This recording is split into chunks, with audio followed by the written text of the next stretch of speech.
Well, hey, it's Pastor Seth here with you again, and I'm just hoping that today you will open up your Bible, pick it up for yourself, and read it.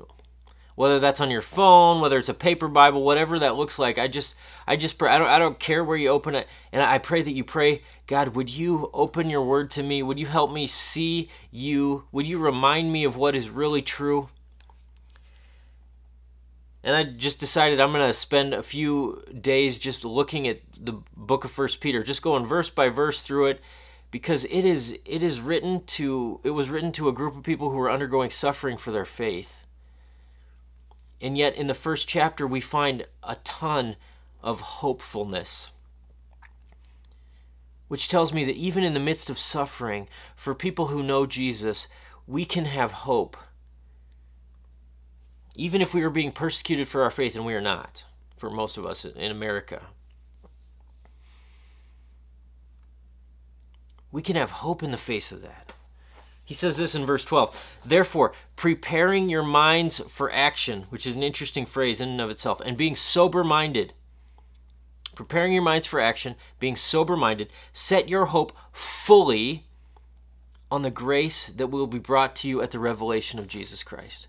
I want to say that again. Set your hope fully on the grace that will be brought to you at the revelation of Jesus Christ. He's talking about the end when Jesus returns and comes back, and he says, set your hope fully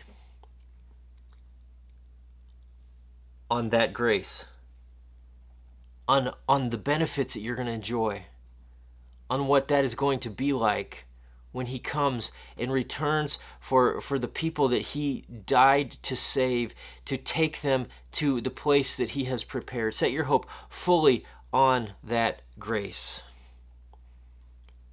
And that word fully, man, that is a challenging word. That means my hope isn't to be on other things.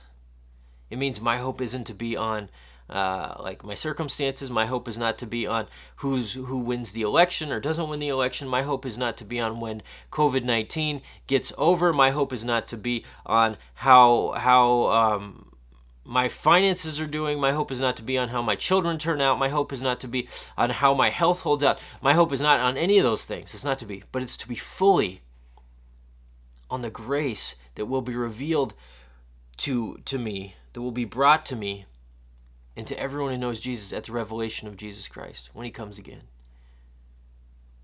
So where's our hope?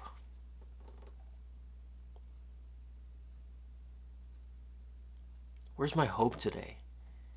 Is it on him? Is it on the grace that he might give to, that he will give to me one day? When he comes back? Or is it on something else? That's a challenge. Set your hope fully on the grace that will be brought to you at the revelation of Jesus Christ.